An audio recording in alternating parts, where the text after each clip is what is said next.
Dalam penciptaan 7 anggota tubuh manusia, 7 anggota manusia yang dimaksud di sini adalah anggota sujud, yaitu 2 belah tangan, 2 belah kaki, 2 lutut, dan 1 wajah. Dan ada sebagian ulama yang mengatakan bahwa 7 anggota tubuh manusia itu adalah otak, urat syaraf, tulang belulang, daging, darah, dan kulit. Selanjutnya Allah Subhanahu wa taala berfirman dengan kejadian atau perkembangan manusia dalam Quran surah Al-Insyirah ayat 19. La tarkabunna tabaqan an tabaqin. Sesungguhnya kejadian penciptaan kamu melalui tingkat demi tingkat dalam kehidupan. Ahli syariat berkata Allah telah menciptakan manusia di atas 7 anggota badannya, dan Allah menciptakan pada apa-apa yang Ia ciptakan di langit dan di bumi. Jadi diri manusia yang lahir dan yang batin adalah suatu alam. Langit dan bumi pun itu satu alam. Diri manusia itu merupakan alam yang besar, sedangkan langit dan bumi adalah merupakan alam yang kecil. Diriwayatkan bahwa Allah telah menciptakan kebaikan, yaitu menjadi 7 bagian. 7 bagian kebaikan itu yaitu kehalusan, keelokan, sinar, cahaya terang, kegelapan, kelembutan, dan kehalusan. Ketika Allah menciptakan alam semesta ini, maka Allah tuh membagi-bagikan kebaikan di atas pada ciptaannya tuh. Masing-masing mendapat 1 bagian.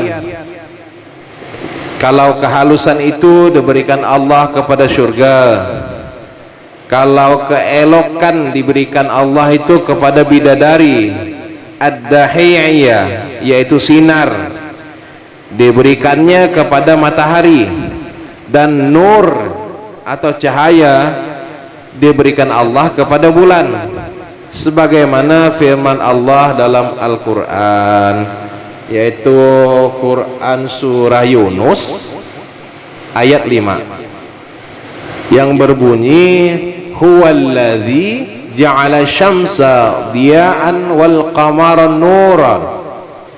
Dialah Allah yang menjadikan matahari bersinar dan bulan itu bercahaya. Jadi matahari itu memancarkan sinarnya, sedangkan bulan bercahaya. Karena Allah letakkan penciptaan nur itu kepada bulan, jadi dia bercahaya. Allah memberikan kegelapan kepada malam, kelembutan diberikan kepada air, dan kehalusan diberikan kepada udara. Allah telah menghiasi langit dan bumi ini sebagai alam yang kecil dengan bagian-bagian tersebut, sedangkan Nabi Adam alaihissalam dan Siti Hawa sebagai alam yang besar juga dihiasi Allah dengan bagian-bagian tersebut. Allah memberikan kehalusan kepada ruhnya, kepada ruh yang ditiupkan kepada Nabi Adam, keelokan pada pipinya, sinar pada wajahnya, cahaya pada matanya, kegelapan pada rambutnya, kelembutan pada hatinya Nabi Allah Adam alaihissalam, dan kehalusan pada sanubarinya. Manusia ini adalah ciptaan Allah yang paling kokoh dan unik. Jadi manusia ini ciptaan Allah yang paling besar, alam yang paling besar, yaitu penciptaan yang kokoh dan yang paling unik, yang terkumpul pada dirinya dari semua apa yang terpisah-pisah tadi tersebut di atas tuh. Jika langit mempunyai ketinggian, maka kita manusia pun juga mempunyai tubuh yang tegak.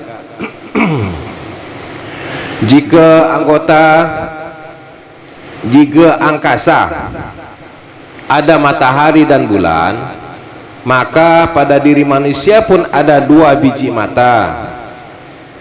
Jika di angkasa ada bintang-bintang, maka pada diri manusia itu ada gigi-giginya.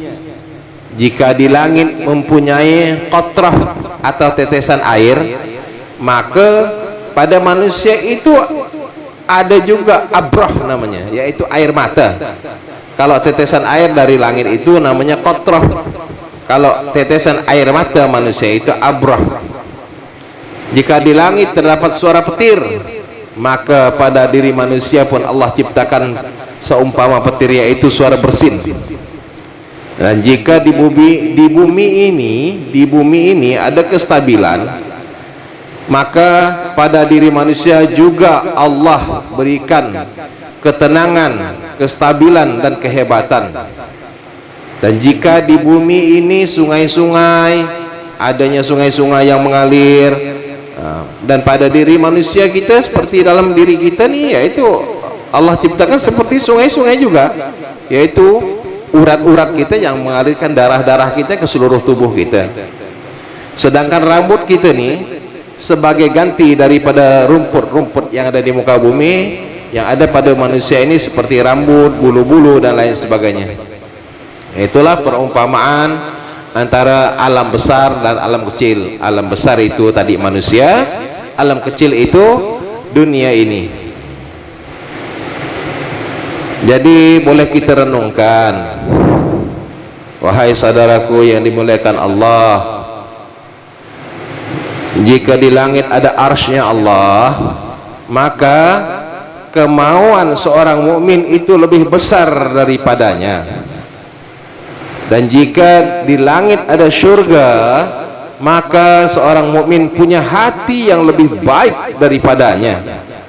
Karena surga itu tempat syahwat, sedangkan hati itu tempat makrifat. Penjaga surga adalah malaikat Ridwan, sedangkan penjaga hati seorang mukmin adalah Ar-Rahman. Jadi saudaraku yang dimuliakan Allah, telah diriwayatkan oleh seorang nabi bermunajat memohon kepada Allah Subhanahu wa taala, doanya yaitu, ya Rabbku, setiap raja itu mempunyai perbendaharaan, maka apakah perbendaharaanmu? Maka pada saat itu Allah berfirman, aku mempunyai perbendaharaan yang lebih besar dari arasy, lebih luas dari kursi, lebih baik dari surga, dan lebih indah dari kerajaan yang amat besar, yaitu hati orang-orang mukmin. Buminya ma'rifat, langitnya iman, mataharinya itu rindu, bulannya itu cinta, bintang-bintangnya itu buah pikiran, tanah-tanahnya itu pada diri manusia itu adalah kemauan, dindingnya yaitu keyakinan, awannya adalah akal, hujan adalah rahmat, pohonnya adalah taat, buahnya adalah hikmat, dan ia mempunyai 4 tiang atau 4 pilar.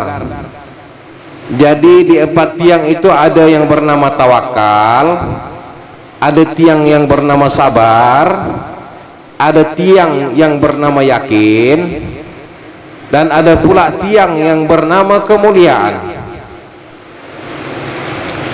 Dan manusia itu dia juga mempunyai 4 pintu, yaitu pintunya ilmu, yang kedua pintunya santun, yang ketiga pintunya ridha, dan yang keempat pintunya sabar. Dan dari atas semuanya itu adalah pikiran. Dan siapakah itu semua?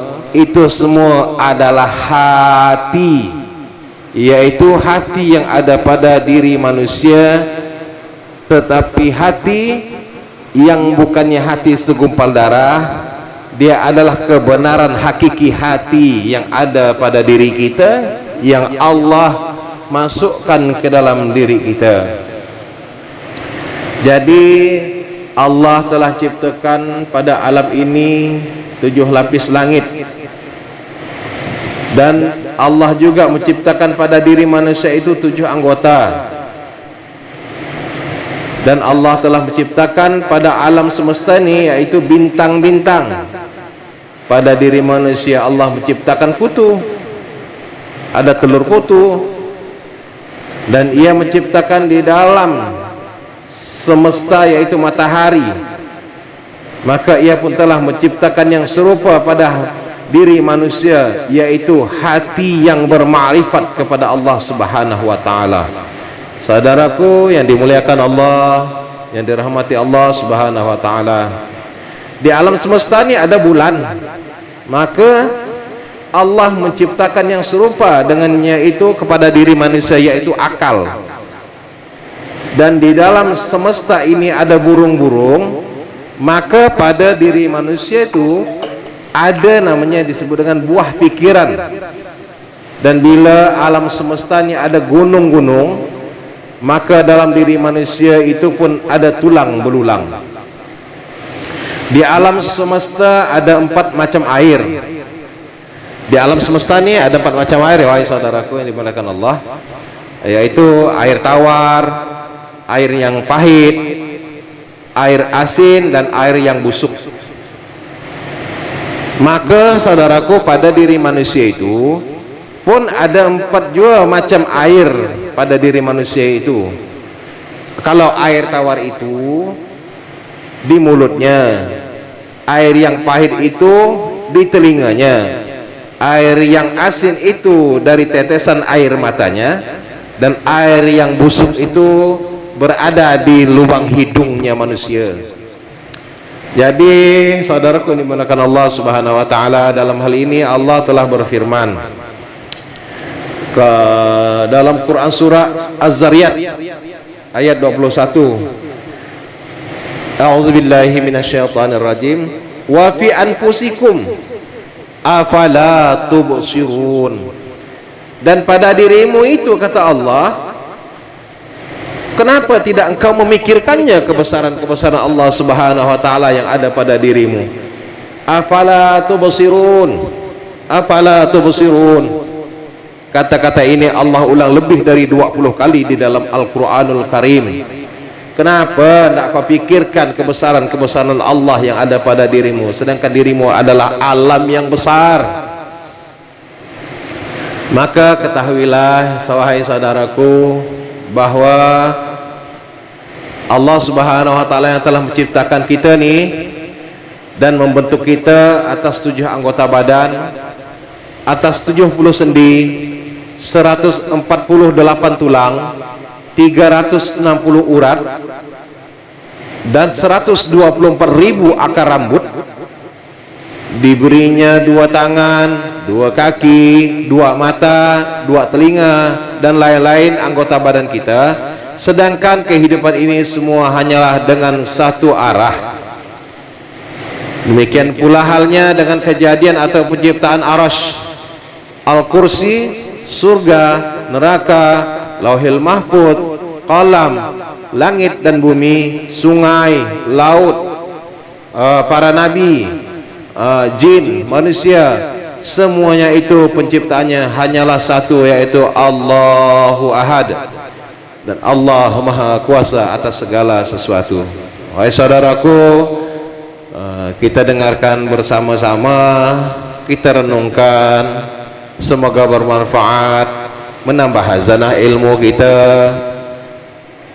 insyaallah bermanfaat, dapat kita ingat-ingat, kita ulang-ulang apa yang telah kita dengar, apa yang telah kita baca, apa yang telah kita pandang, kita ingat-ingat, kita resapi, kita masukkan di dalam hati kita, dan insyaAllah dapat menambah hazanah ilmu, kita amalkan, dan lebih utama setelah kita pengamalan, kita sampaikan kepada sahabat-sahabat kita, kepada kawan, saudara, teman-teman kita yang mungkin masih belum mengetahuinya, maka sampaikanlah. Apabila menyampaikan kebenaran itu, satu kebenaran kita sampaikan, 10 kebaikan kita diberikan Allah Subhanahu wa taala, dan Allah angkat derajat kita di sisinya. Semoga bermanfaat. Mari sama-sama kita tutup dengan doa kifaratul majlis, karena mungkin di dalam majlis ini ada kesalahan-kesalahan kita yang tidak kita sadari, maka kita memohon ampun kepada Allah Subhanahu wa taala. Subhanallah wa bihamdihi, subhanakallahumma wa bihamdika, asyhadu an la ilaha illa anta, astaghfiruka wa atubu ilaih.